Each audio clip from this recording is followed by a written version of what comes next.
The Gamescom 2019 held in Cologne, Germany just ended, a good opportunity to talk a bit about games, which became quite rare on my channel these days. It's one of the biggest, if not the biggest fair for video games in the world when it comes to visitors and exhibition space. It's huge, but also insanely full during the private visitors days.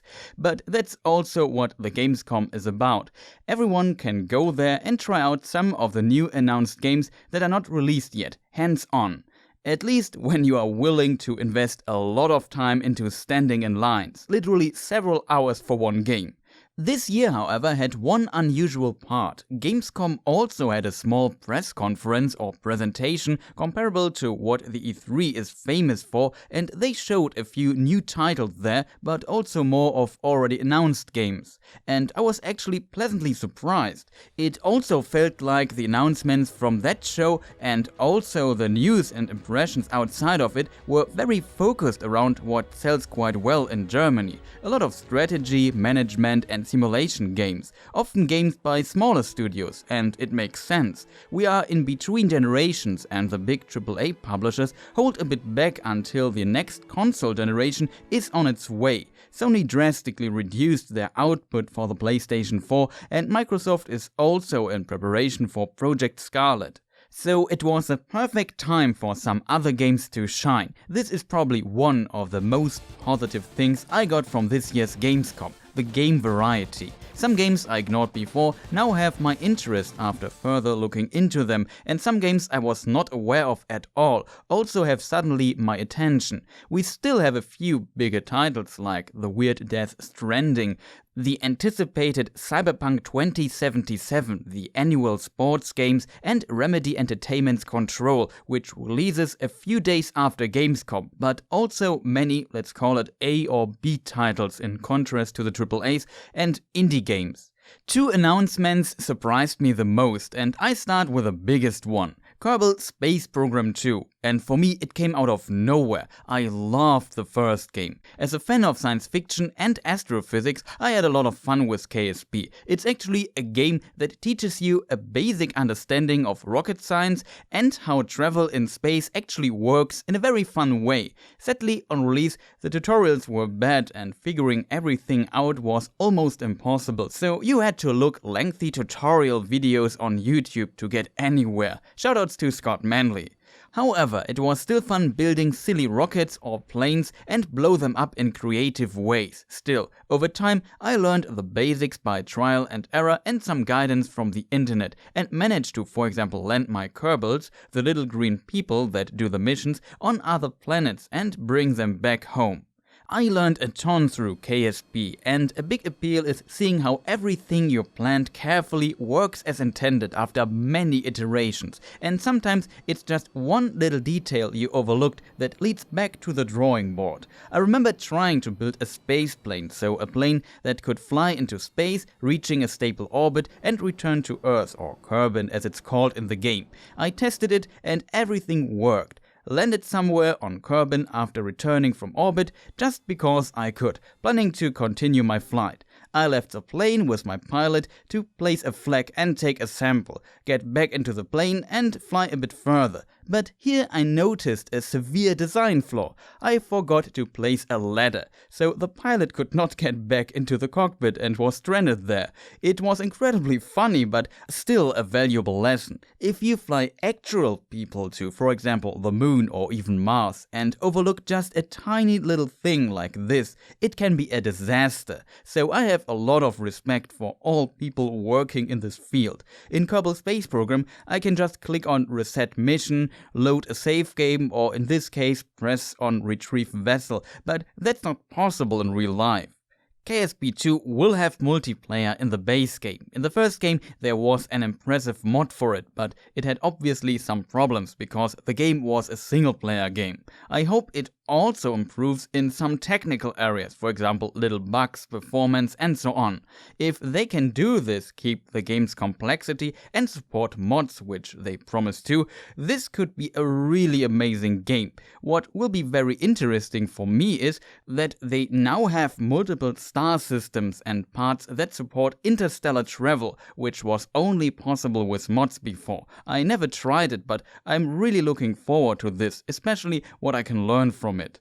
I would also love to see them somehow expanding on the formula of the game. In KSP 1, they made gravity simpler compared to reality. Basically, only one source of gravity is active at a time. Only your vessel and the object you are orbiting interact through gravity with each other, which is a good simplification, but limits your ways to travel to, for example, another planet or moon to only the so-called Hohmann transfer, which is very classic, you could say. I would love to try something like the so-called ballistic capture to fly to another planet, but this requires a far more complex model of gravity in the game, so-called n-body physics. They probably won't go for this because it potentially would take a lot of computing power when you have a ton of objects flying around and make everything far more complicated. Like, it would require to adjust the orbits of all your spacecrafts, space stations, satellites and so on all the time, like it is needed in reality. Right now, your spacecrafts will just keep their stable orbit forever. This also helps when you use the needed time warp function of the game, which would make everything a mess if n-body physics were used. The other surprise I did totally not expect to see: Port Royale 4. As said, games like this are quite popular among PC players here. For example, Anno, Settlers, Tropico, Rollercoaster Tycoon, Transport Tycoon, SimCity, Frostpunk, to name a newer game, and so on. Anno 1602 from 1998 sold about 2.5 million copies worldwide, and if the numbers I found are correct, 1.5 million in Germany alone. Of course, marketing might be a reason too, but it was very popular here. What I like about those games is that they often have something very relaxing, and some games also have a creative component like Rollercoaster Tycoon, where you could design your own roller coasters, or Anno, where you can build beautiful cities. You need to do a bit of thinking and planning, and when you've done this well enough, you are instantly rewarded and set new goals for yourself.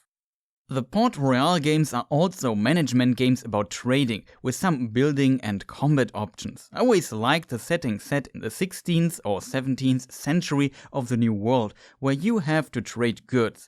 The building capacities are quite limited compared to, for example, Anno. I think the beauty of the Port Royale series lies more at finding good trades and good routes, slowly building your trading empire, because it simulates the economy aspect quite well. Anno's trading in comparison is very limited because you want to produce everything yourself, and when you are missing a resource, you just increase production and maybe sell what you produce too much, with prices being very constant all the time. This is where Port Royale games shine. Here you have influence on the prices and they change all the time due to supply and demand. I think due to this nature they are also more niche games. In Anno, you are primarily building cities that manage complex production chains. In Port Royale, you trade with harbor cities that already exist on the map, and the game simulates the economy behind it. Now the fourth entry of the series was announced at Gamescom. They also showed a gameplay demo and it looked promising. Looking at the old games, if they can fix the issues with the combat, especially the land combat, if this should still be there, make the core gameplay loop a bit more interesting in the long run, design a good UI for it, modernize it here and there, and create an appealing campaign, it has potential for a challenging and charming business simulation game. It also seems like they made the building aspect a bit more complex, where the placing of buildings must be considered too.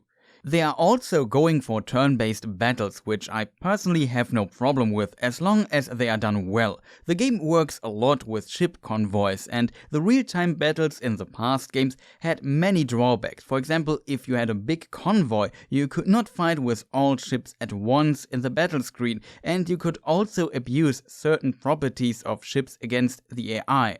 Overall, I think the Anno series solved real-time ship battles a lot better, especially Anno Anno 1800 with, for example, special items that you can equip and use. Not perfect, and ship battles are still not the most interesting part of the game, but for me they were much better in comparison. Combat in Port Royale was always very wonky in contrast. They also said that captains will have abilities now, so I can imagine some more tactical options in the now turn-based combat of the fourth game.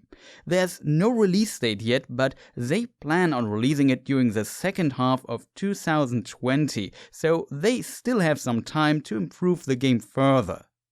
Another game that I ignored at first was Humankind. I thought, nice, looks like Civilization, but when I learned that it was made by Amplitude Studios, my interest increased further. They are the guys behind, for example, Endless Space or Endless Legend, both turn-based 4X strategy games. As you can probably imagine, I really like those games. Sadly, I had not the time to get too deep into Endless Space 2, but I liked a lot what I played of it so far. Now with Sega as publisher, who bought Amplitude Studios, I hope they are doing well with this title. What makes their games special is that they feel unusual, challenging and complex. I think that is needed if you want to establish competition for Civilization. They also tell small stories in their games through events that can pop up, often confronting you with tough decisions, and sometimes they are like small quest lines, which I really like. So I actually would love to see a Civilization game with some of the Endless Space 2 DNA in it. Could make a very interesting game. We also saw some more gameplay of Control, which I ignored so far for no apparent reason, and I have to admit it looks really good. Max Payne is among my top 5 favorite games of all time, so I'm always interested in Remedy's work. The core gameplay loop looks fun, but could get boring after a while, so they need a good story to transport this well. Luckily, they have delivered on this in the past, and it seems this is a passion project for them. It will be released 27th of August 2019.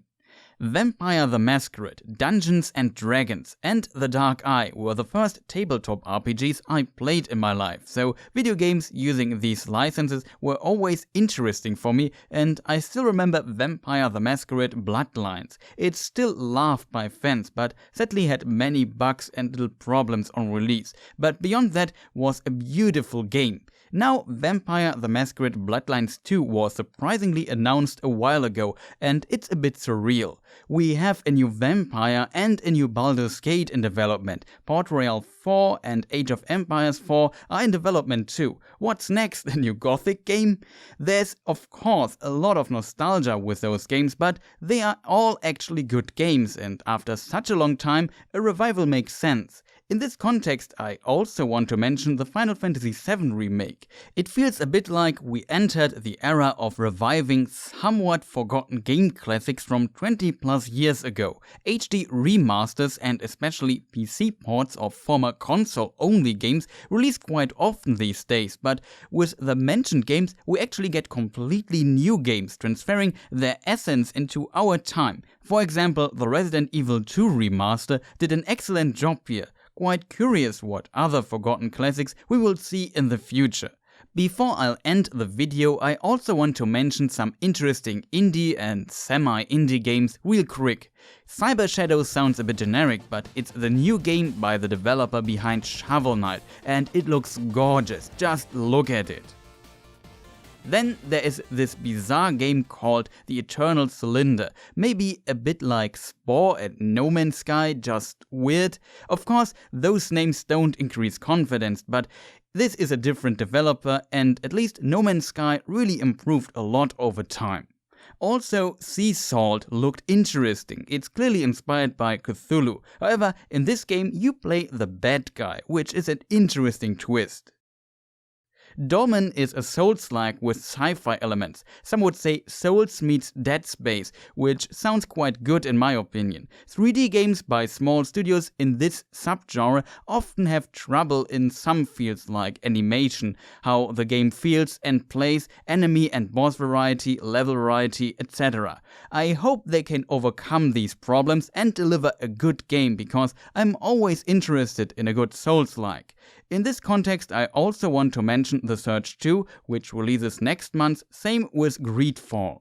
The last game I want to mention is Pine. I'm a bit worried that they can't deliver because what they try to do seems quite ambitious, especially for a 3D game. It's an open-world action-adventure that's also about influencing the several different species living in tribes in the world. It seems you can interfere with their actions, ally with them, or screw them over, which leads to something like a dynamic narrative. I think the idea is really cool, and we basically saw something like this in, for example, Shadow of Mordor and Shadow of War in its roots. But those were big budget games with the needed resources. I hope they can pull it off though, but too often ambitious games like these have very wonky releases and trouble in some other areas, like for example combat.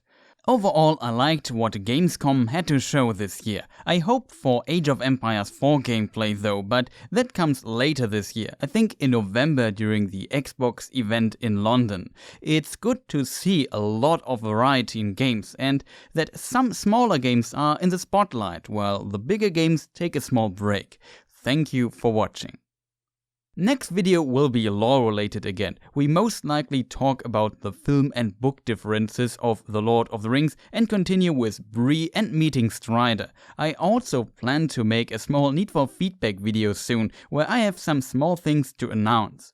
In case you are still watching and enjoyed this video, please consider pressing the like button and leave a comment. It helps a lot. If you for some reason want to subscribe because you really like The Lord of the Rings lore and a bit of games, consider pressing the stupid bell for notifications too. I have a lot of content, so feel free to check my other videos. Again, thank you for watching and goodbye.